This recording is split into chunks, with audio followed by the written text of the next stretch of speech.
강남경찰서 신의회 여러분, 그리고 경찰 선교를 위하여 늘 기도하시고 힘이 되어 주시는 모든 경찰 선교 후원자 여러분, 주님의 이름으로 문안드립니다.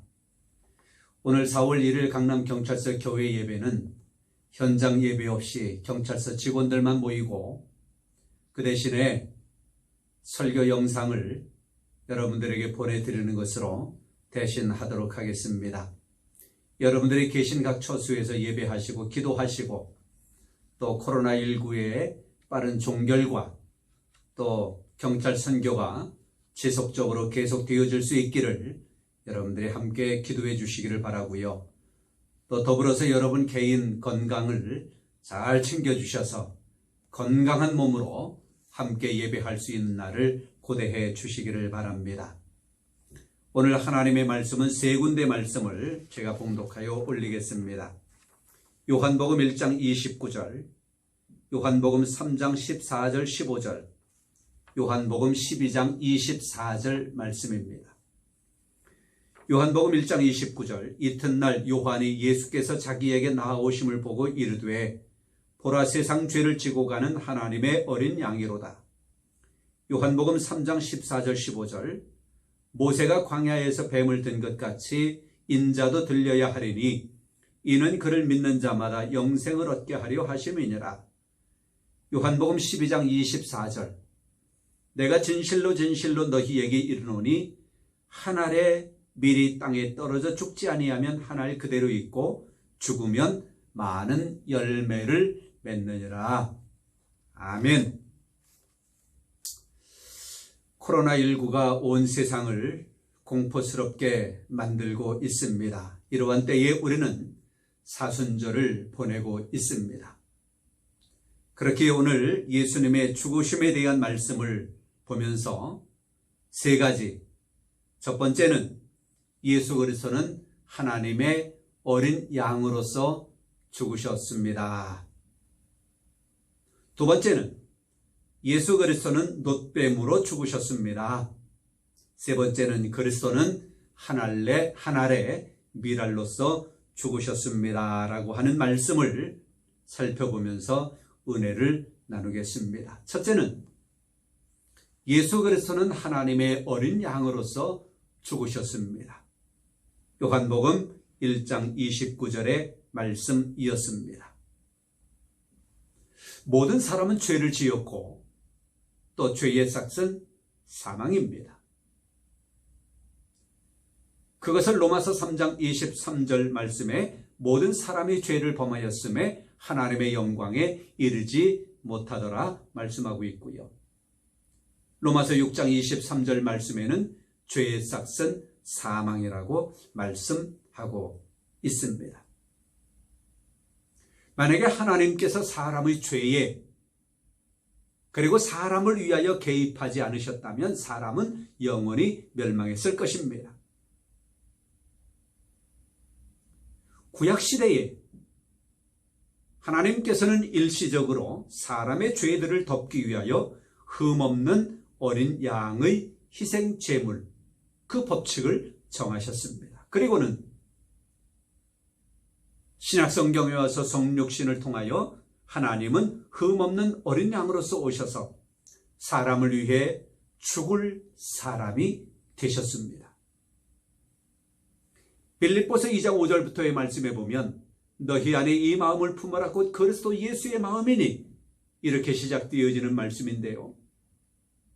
이어지는 말씀 보면 예수님은 하나님과 본체고 하나님과 동등되신 분이시지만 그런 것들을 다 버리시고 사람의 모양으로 우리에게 오셔서 죽기까지 복종하셨다고 말씀하고 있습니다.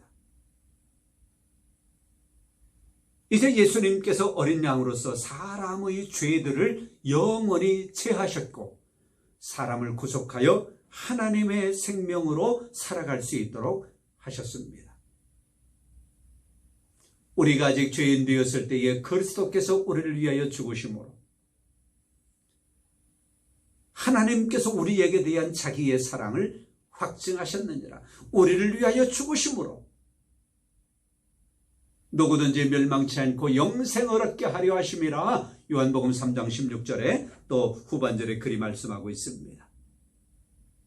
예수 그리스도는 하나님의 어린 양으로서 죽으셨습니다. 요한복음 1장 29절에 보라 세상 죄를 지고 가는 하나님의 어린 양이로다.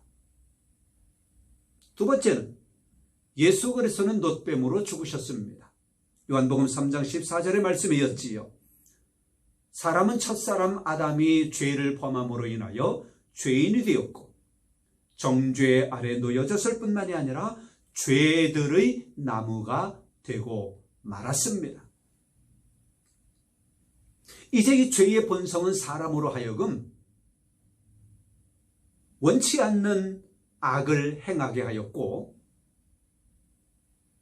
하고자 하는 선을 행하지 못하도록 가로막고 있습니다. 결국 사람은 사망의 몸을 가지고 있는 것입니다. 따라서 사람으로서는 하나님의 의로운 요구를 성취할 능력이 없습니다.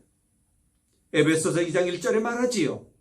허물과 죄로 말미암아 죽었던 우리를 성경은 말씀하고 있습니다. 구약 성경에서 죽을 몸의 사람들이 장대 위에 높이 달린 놋뱀을 바라볼 때에 사는 역사가 일어났습니다.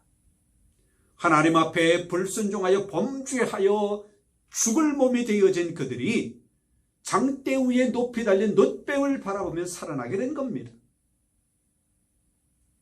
여러분, 놋뱀은 뱀의 모양을 가지고 있지만 독은 없습니다. 예수 그리스도는 이 땅에 오셨습니다. 사람의 모양으로 이 땅에 오셨지만 그분에게는 죄가 없으십니다. 놋뱀을 바라보았을 때에 이스라엘 백성들이 살아났던 것처럼 십자가 위에 높이 달리신 예수 그리스도, 죄가 없으신 예수 그리스도를 바라보면 모든 죄가 사해지는 은혜가 입혀지며 구원을 얻게 되는 것입니다. 요한복음 3장 14절의 말씀에 보면 다시 한번 읽으면 이렇습니다. 모세가 광야에서 뱀을 든 것 같이 인자도 들려야 하리니 예수 그리스도도 하나님의 아들도 들려야 하리니 이는 그를 믿는 자마다 영생을 얻게 하려 함이니라.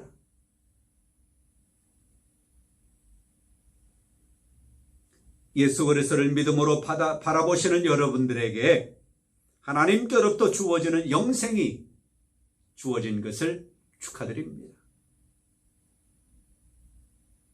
세 번째는 예수 그리스도는 하나님의 밀알로서 죽으셨습니다. 요한복음 12장 24절의 말씀이었지요. 하나님의 밀은 그 안에 생명을 간직하고 있고요. 밖에는 껍질이 있습니다. 그리스도의 육체는 그 안에 하나님의 영원한 생명을 간직한 껍질입니다. 다시 말해서 육체 안에 하나님의 영원한 생명이 있다는 것입니다.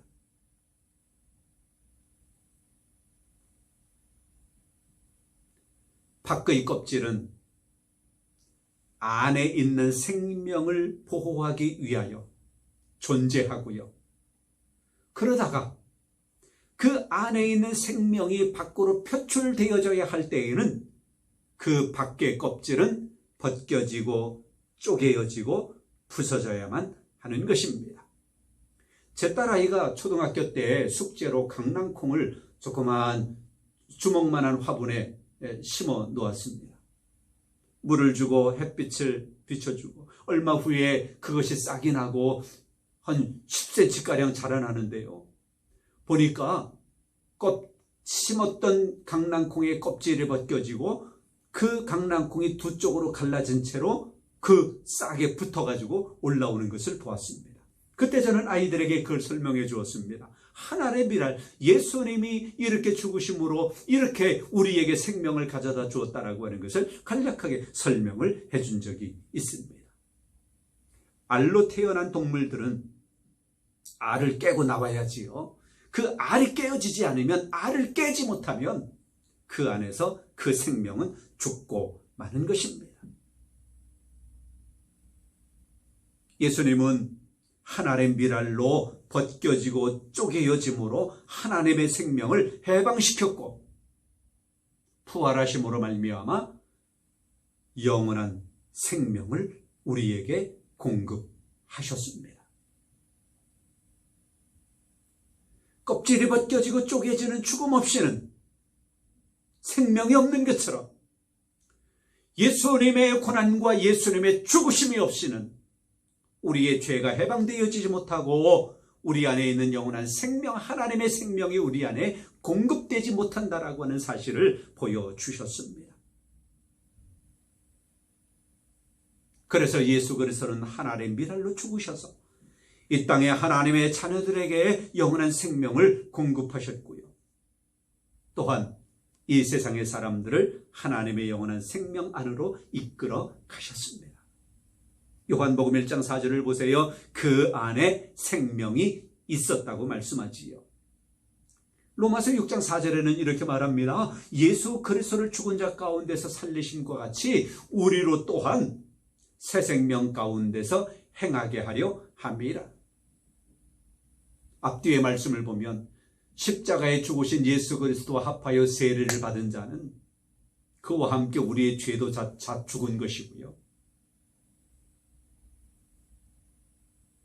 부활하신 예수 그리스도와 합한 자들은 새 생명 가운데 살아가게 되었다고 하는 것을 우리에게 말씀합니다. 사순절을 보내는 여러분, 첫째 예수 그리스도는 하나님의 어린 양으로서 죽으셨습니다. 저를 위하여, 여러분들을 위하여. 예수 그리스도는 놋뱀으로 죽으셨습니다. 저를 위하여, 여러분들을 위하여. 예수 그리스도는 하나님의 밀알로서 죽으셨습니다. 저를 위하여, 여러분들을 위하여. 이 사순절 기간에 그 예수 그리스도를 깊이 묵상하시기 바랍니다. 그리고 그분의 죽으심 때문에 내가 구원받았고 그분의 부활하심 때문에 내가 하나님의 영원한 생명에 이르렀다라고 하는 것을 기억하고 감사하면서 하나님께서 주신 이 귀한 복락을 누리며 살아가는 여러분들 되시기를 주님의 이름으로 축원합니다. 성부와 성자와 성령의 이름으로 여러분 모두를 축복합니다. 아멘.